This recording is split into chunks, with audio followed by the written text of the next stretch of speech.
Hello, ladies, gentlemen, boys, girls, innies, outies and in-betweeners. My name's Dan. Welcome back to another PAP Reports. It's Friday, May the 15th, 2020.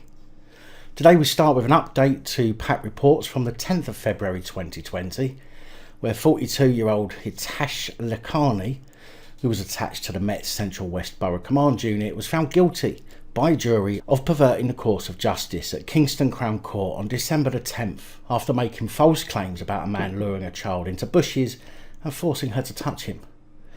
During the ensuing investigation, it was revealed that Lakhani had made up the allegation after being told off by a Hillingdon council street cleaner over hedge clippings which had fallen into the street.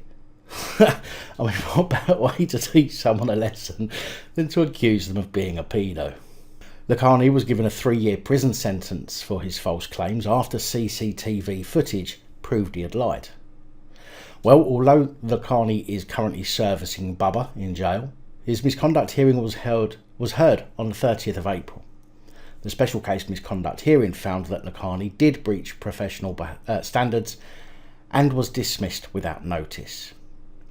I'm sure a misconduct hearing wasn't needed to come to that conclusion. However, in the several reports that I've read, there is literally no mention of him being added to the police barred list, which, if he is not, means that he can potentially return to law enforcement after his release.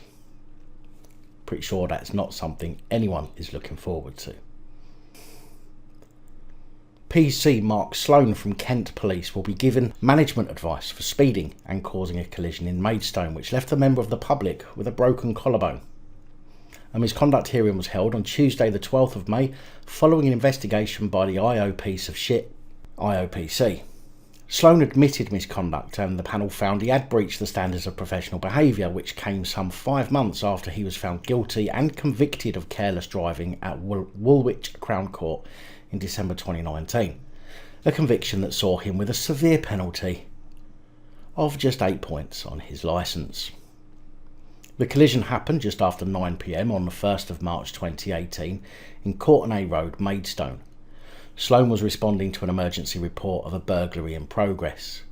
He was driving at 56 miles an hour in a 30 mile an hour zone when he lost control and collided with one car as it was being parked outside a shop and 2 parked vehicles. The driver of the first vehicle sustained a broken collarbone, and an officer who was in PC Sloan's car broke a finger. For his careless driving and breaking an innocent member of the public's collarbone, Sloan will be given management advice, which is the lowest level of misconduct, with the panel deciding that it was a one-off lapse falling at the bottom end of the scale of misconduct. IOPC Regional Director for London and the South East, Sarah Green, said, "When responding to incidents, the first aim of any police officer should be to arrive safely. PC Sloan was called out to a theft but wasn't able to deal with that incident because of his careless driving. The public expect police to protect them. Not only was this a clear breach of the standards of professional behaviour he was expected to maintain, but driving at 56 miles an hour in a 30 mile an hour zone during severe snow and icy conditions was careless and put both Sloan and others at risk. We hope PC Sloan reflects on the lessons to be learnt from this." Yeah, I'm sure he will learn a valuable lesson from this. That you can seriously hurt someone due to your carelessness, but if you're wearing certain gang colours, then you can sure as hell get away with a lot. Which is amazing, especially as the IOPC said, not only was it a clear breach of the standards of professional behaviour he was expected to maintain, but driving at 56 miles an hour in a 36 mile per hour zone during severe snow and icy conditions was careless and put both PC Sloan and others at risk. Unbelievable. Milton Keynes police are currently hearing a misconduct hearing over PC Alan Nisbet, not Nesbitt, Nisbet, which commenced yesterday, Wednesday the 15th of May. Nisbet is said to have acted inappropriately and allegedly treated younger female colleagues with a lack of respect and courtesy. I'm sure he was just simply practising for dealing with the general public. What's the problem? The incidents are said to have happened between 2008 and 2019 before Nisbet retired on November the 2nd, 2019. And I think it's amazing how someone can get away with behaviour deemed worthy of misconduct hearing for over 10 years. The hearing is to determine whether Nisbet breached the standards of professional behaviour in relation to authority, respect, courtesy and discreditable conduct. When I hear of the outcome, I will of course update you. North Wales Police are feeling a little sheepish. See what I did there? Over having to thank an elderly man who wanted to remain anonymous for his part in recapturing a handcuffed man who had escaped police in Shotton on Thursday, May the 14th. Police said a slippery customer of theirs managed to escape from a Butterfingers officer who had arrested him a few minutes earlier for alleged drug-related offences on Shotton High Street. Police said he was free for around 2 minutes, ran down the high street before being apprehended again nearby by the elderly gentleman. Posting an update on Facebook, a spokesperson for North Flintshire Police thanked the elderly man, saying, "You know who you are and you don't want to be named as you don't want a fuss. Thank you from the bottom of our hearts. You are a hero. People reading this will smile knowing that good men like yourself are out there." The Facebook post goes on to say that police were deliberately misled by some men in a van who then went on to film them. Shame on you, the post says. So some passers-by decided to not help the police, but instead give them duff information and decided to film them. You see, this kind of act by members of the public is all your own doing. Lack of respect, lack of courtesy and lack of giving any kind of fucks results in you receiving the exact same treatment. And maybe you should go sit in a corner and think very, very hard about what kind of future and relationship you really want with the public. Detective Constable Matthew Smith from Greater Manchester Police has been dismissed without notice after a misconduct hearing. Smith admitted drink driving at Liverpool Magistrates Court last October after he drove after a drinking session with friends and his car collided with another vehicle as it left the motorway in Bury on September the 8th last year before fleeing the scene of the accident. Smith was subsequently found and was breath tested at the roadside and found to be twice the legal limit, for which he was banned from the roads for 18 months and fined £700. Smith, who had served with Greater Manchester Police for 16 years and was with Salford CID at the time, admitted his behaviour amounted to gross misconduct and a breach of police's professional standards. The hearing, which had to be held via video conference, heard Smith apologise for his actions and plead to keep his job. Smith told how he had helped catch and jail burglars, robbers and save the life of a suicidal woman. He said he'd dreamed of being a police officer as a child and that it was all he knew. He said, "I love my job. It does mean everything to me. I need this job, sir." But the Chief Constable rejected the appeal. He told him, "I have no doubt you are a talented police officer and passionate about tackling crime and supporting victims. I have to weigh that up against the serious nature of the offence and the risk to the public that your action posed on that night. I'm therefore sorry to tell you that my decision is that you should be dismissed without notice." I don't give a shit.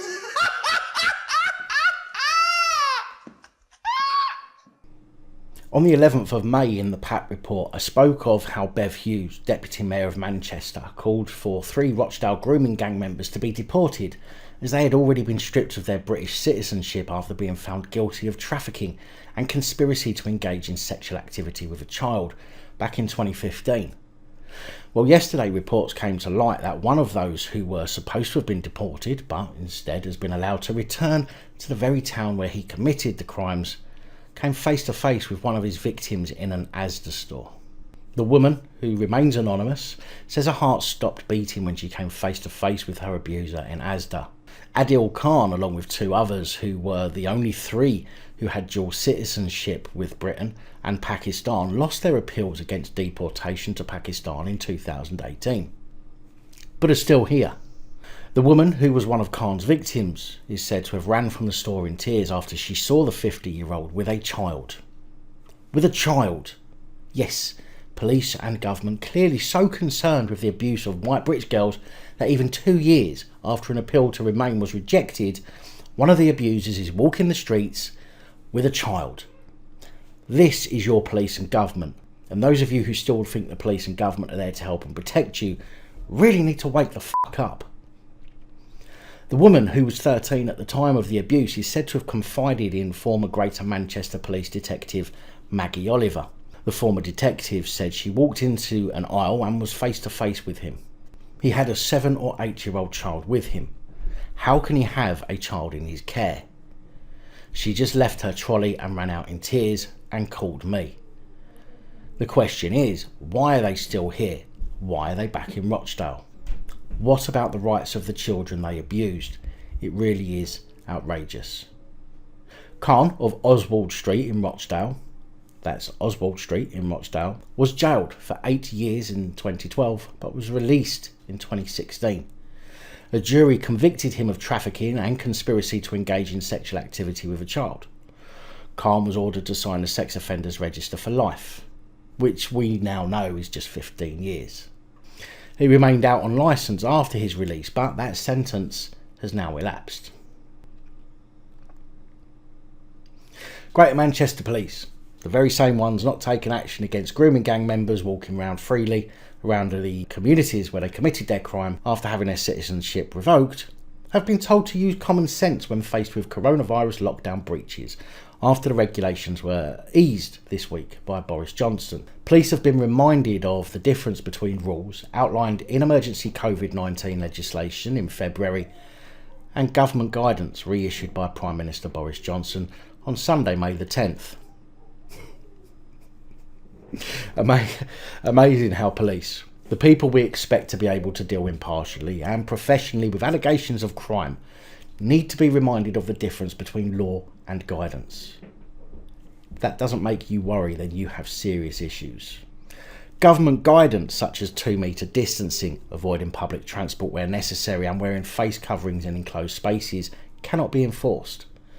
In a memo to all operational staff, Greater Manchester Police Deputy Chief Constable Ian Pilling outlined how staff should respond following the easing of certain restrictions this week. He said, people are still not allowed to leave or be outside of their houses without reasonable excuse. The regulations update the list of examples of reasonable excuses, but officers' judgments and discretion are key. We must use a common sense approach and discretion to determine what is reasonable. Apply the 4 E's. Engage, enforce. Apply the 4 E's. Engage, explain, encourage, and as a last resort, enforce. Detective Chief Constable Pilling made clear the reasonable excuses people can be out of their homes and touched on which businesses were now allowed to operate. Collecting goods from a business permitted to remain open, such as click and collect. Visiting recycling centres, gardening centres and outdoor sports centres. Taking part in activity associated with the sale or letting of a residential property, including visiting estate agents and attending house viewings. Visiting public open spaces alone for recreation to promote physical, mental or emotional well-being. Visiting public open spaces with one member of another household for the above purpose, or as previously, alone or with members of their household. But let's be realistic here. Those cannot be the only reasonable excuses. In fact, I've said this before, this whole use of the word excuses intimates that you've already done something wrong and you're trying to excuse yourself. If you are out, then the chances are you have a valid reason for being out. A reason that's reasonable to you and your situation. Therefore, if you are out and the police decide to issue you a fixed penalty notice, then you should accept it, that it's happening and then appeal it. Everyone who gets a fixed penalty notice should be appealing them and not automatically paying them. Because who the hell are the police, or the government for that matter, to tell us what our valid reasons for being outside are? Pilling also said that excuses not considered reasonable include people going on a holiday and visiting friends or family, except for a vulnerable person travelling to outdoor spaces in Wales and Scotland. And while I agree that going on holiday may not be a valid reason for being out at the moment, the new relaxed guidelines do allow you to visit friends and family. Maybe not at their home, per se, but you can visit them. Pilling added officers should be aware of differences in legislation in Wales and Scotland, particularly when engaging with people travelling to outdoor spaces around the borders. Officers will continue to use their discretion to determine what is reasonable and apply the 4 E's. Gatherings of 3 or more people from different households are not permitted. And there we have it. The police given that magical word discretion yet again to decide what is valid for us.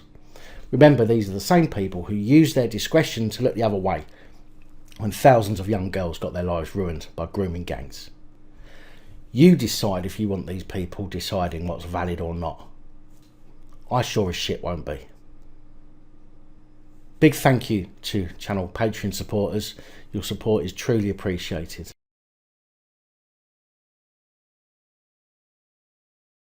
Anyway, that's all I have for you today. Please like, share, comment and subscribe. Let me know your thoughts, as I know many of you will. And until next time, stay safe, look after each other, film the police and other officials. Good night, darling. Thank you for taking the time to watch this video. If you like the content and you'd like to help support the channel, you can do so. In the description of every video there are some links to ways that you're able to help support the channel so I can continue putting out content. If you're unable to help us in that way, hit that subscribe button up the top there. If you haven't already, become a subscriber. That is support enough. Share the videos, comment, like, it all helps. If you're looking for something else to watch, up top there is my latest video. Down the bottom there is a video that YouTube recommends for you.